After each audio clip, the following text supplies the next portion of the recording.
कुछ एक झूठ हमारे दिमागों में उठा दिए जाते हैं। जैसे आप सब ने यह कथा पढ़ी होगी कि एकलव्य का अंगूठा कटवा लिया द्रोणाचार्य ने। पढ़ा है ना आप सब ने? पर यह बताइए कितनों ने महाभारत में स्वयं पढ़ा है? मेरे विचार से हम में से किसी ने भी कभी महाभारत में वह प्रसंग पढ़ा ही नहीं होगा एकलव्य वाला। और अगर हम यह भी विनम्रता से पूछें कि महाभारत के कौन से चैप्टर में है, तो भी शायद हम में से किसी को ध्यान नहीं होगा कि महाभारत के वन पर्व में एकलव्य का उल्लेख है। मगर देखिए मार्क्स और मैकाले का प्रभाव कि हमारे दिमागों में ऐसा भरा हुआ है कि हम ग्लानि से आबद्ध हैं बगैर पढ़े हुए। अब मैं आपसे कहूंगा, जाइएगा, जाकर पढ़िएगा। अवेलेबल हो तो इंटरनेट पे जाके सर्च कर लीजिएगा, ना हो तो राम जो महाभारत सीरियल आया था उसका एपिसोड जाके यूट्यूब पे देख लीजिएगा। कि किस्सा ये था कि जब आपको, चाहे आपने कथा सुनी होगी कि कुत्ते का मुंह बाणों से भर गया था जो एकलव्य ने तीर चलाए थे, और जब वह तीर अर्जुन निकालते हैं तो उस कुत्ते के मुंह में एक खरोंच तक उस बाण से नहीं आई होती है, तो वो चौंक जाते हैं क्योंकि ये सामान्य तीर नहीं है। उन्होंने कहा तो दिव्य अस्त्र है कि मुंह में पूरा तीर से भर गया मुंह और इसके बाद भी एक खरोंच नहीं आई। आप कहेंगे दिव्यास्त्र का मतलब क्या? दिव्यास्त्र का मतलब ये है, जैसे रशिया यूक्रेन की लड़ाई चल रही है ना, इससे पहले मिडिल ईस्ट की लड़ाई देती थी, तो जो मिसाइल जाती है वो लेजर गाइडेड जाती है, जिस बिल्डिंग पे गिरना उसी बिल्डिंग पे गिरती है, अगल बगल पे नहीं गिरती, क्योंकि the direction is precise to the metres.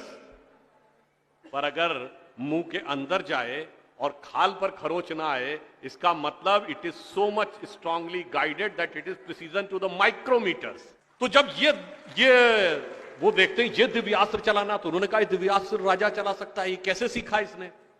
तो जब द्रोणाचार्य उससे पूछते हैं कि तुमने ये किससे सीखा, तो कहता आपसे सीखा गुरुजी। कहते मैं तो तुम्हें जानता नहीं बालक, तुम अपना परिचय दो। अब यहीं पर बिंदु है। एकलव्य क्या कहता है? मैं मगध नरेश जरासंध के प्रधान सेनापति हिरण्य धनु का पुत्र एकलव्य। अरे वो मगध के chief of the arm forces का बेटा था। यदि आप ये कह रहे हैं कि वनवासी था, तो ये भी पूरा वाक्य तो पूरा करो कि वो सेना अध्यक्ष था। मगर देखिए कितनी चालाकी से छुपा लिया आधे तथ्य को, और उसके बाद हमारे दिमागों में भर दिया कि ये बहुत गलत किया गया। बताइए, हमारे हिंदू धर्म के दो महाकाव्य, रामायण और महाभारत, दोनों का रचयिता कौन? रामायण का रचयिता महर्षि वाल्मीकि, जो संस्कृत के आदि कवि माने जाते हैं। आज जो वाल्मीकि समुदाय है वो किस में आता है? शेड्यूल कास्ट में। महाभारत के रचयिता और वेदांत और मीमांसा के रचयिता महर्षि वेदव्यास, जिनकी मां मछुआरिन थी, वह समुदाय किस में आता है? कुछ राज्यों में, दिल्ली में शेड्यूल कास्ट में, यूपी में अति पिछड़े में। तो मेरे भाई, संत रैदास, नामदेव, कबीर, दादू, ये सब पूज्य संत हुए, फिर भी हमारे दिमागों में ये भरा जाता है। और कौन भरता है? वो लोग भरते हैं जो अपने यहां समाज के गरीब वर्गों की खरीद फरोख्त करते थे। और आपको यह भी बात बता दूं, जब हम कभी अपने यहां कहते हैं फॉरेन ट्रेवलर्स ने दिखाओ क्या लिखा है, तो मैं यह बात आपसे कहता हूं, इसको भी जाके चेक कर लीजिएगा। किसी फॉरेन ट्रेवलर का सबसे ऑथेंटिक जो रेफरेंस माना जाता है, वो चंद्रगुप्त मौर्य के समय में मेगस्थनीज आया था ग्रीस से, जिसने अपनी किताब लिखी है इंडिका, आज से 2300 साल पहले। वो इंडिका किताब आज उपलब्ध नहीं है, मगर उसके उद्धरण तमाम जगहों पे हैं, तो प्रूवन है किताब थी। उसने भारतीय समाज में व्यवस्था का वर्णन करते हुए लिखा है कि यहां पर 7 जातियां हैं, मगर महत्वपूर्ण बात यह है यहां इतनी समरसता, इतना सामंजस्य है कि यूनान के समाज के समान यहां कोई समाज का ऐसा वर्ग नहीं है जिसके साथ शोषण या भेदभाव किया जाता हो। ये एक विदेशी लिख रहा है। और मैं एक और बात आपसे बताना चाहता हूं, बहुतों को नहीं पता होगा, गांव में पंचायत होती है ना, ये पंचायत में 5 की संख्या कहां से आती? ये 4 या 6 क्यों नहीं? 5 की संख्या जानते कहां से आती है? 4 वर्ण माने गए थे, तो किसी भी गांव में निर्णय लेना होगा तो चारों वर्णों का एक एक प्रतिनिधि होगा, और 5वां जानते कौन होगा?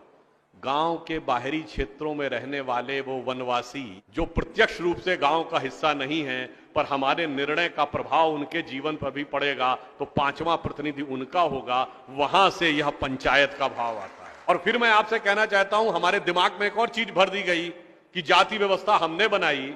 आपको पता है कास्ट शब्द कहां से आया? ये कास्ट अंग्रेजी का शब्द नहीं है, ये पुर्तगीज भाषा का शब्द है। और 1931 में जो अंतिम जनगणना जाति के आधार पर उसमें 4114 जातियां हैं हिंदू समाज में, जिसमें अब 6000 बताई जाती हैं। मैं चैलेंज करके पूछता हूं, कोई दिखाओ तो किसी धर्म ग्रंथ में 6000 जातियां लिखी हो, और जहां लिखी उसमें इससे ऊंचे ये, इनके नीचे ये ऊंचा ये नीचा, कौन से धर्म ग्रंथ में लिखा है? ये माली ऊंचे की तेली ऊंचे, सुनार ऊंचे कि लोहार ऊंचे, कहां लिखा है? जानते हैं कहां लिखा है?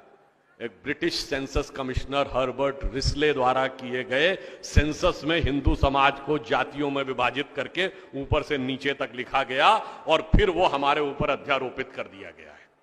हमारे दिमागों में कैसी कैसी बातें भरी जाती हैं। एक थोड़ा लिबर्टी लेते हुए यह भी कहना चाहूंगा, महिलाओं को पढ़ने का अधिकार नहीं दिया जाता था।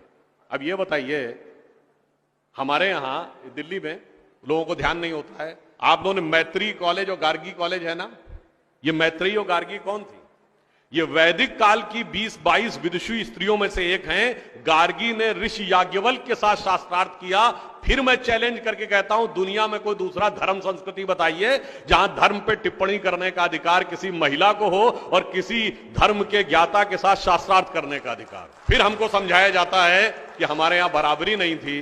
अरे आप सबको याद हो, सबसे प्रख्यात शास्त्रार्थ कौन सा है?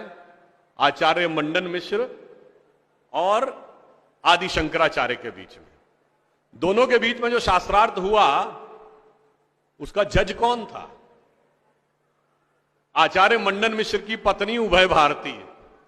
फिर मैं चैलेंज करके पूछता हूं, पहले दुनिया कोई धर्म बताइए जहां टिप्पणी करने का अधिकार स्त्रियों को हो और जज बनने का अधिकार हो डिस्कशन में। उसके बाद हमसे कहते हैं कि साहब बराबरी नहीं थी।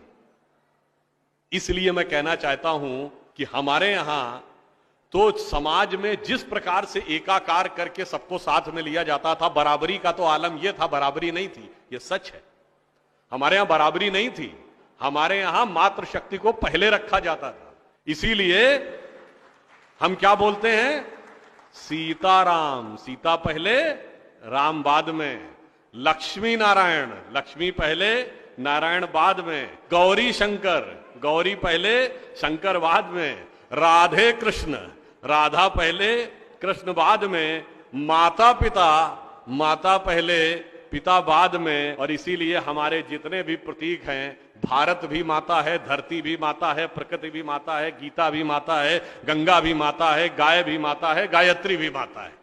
और ये केवल कोई आध्यात्मिक धार्मिक बात नहीं है। वर्ल्ड की डॉक्यूमेंटेड हिस्ट्री में अगर पहली बार कोई वुमेन रूलर रही है तो गुप्त वंश के समय में 4वीं शताब्दी में प्रभावती गुप्त ने शासन किया है।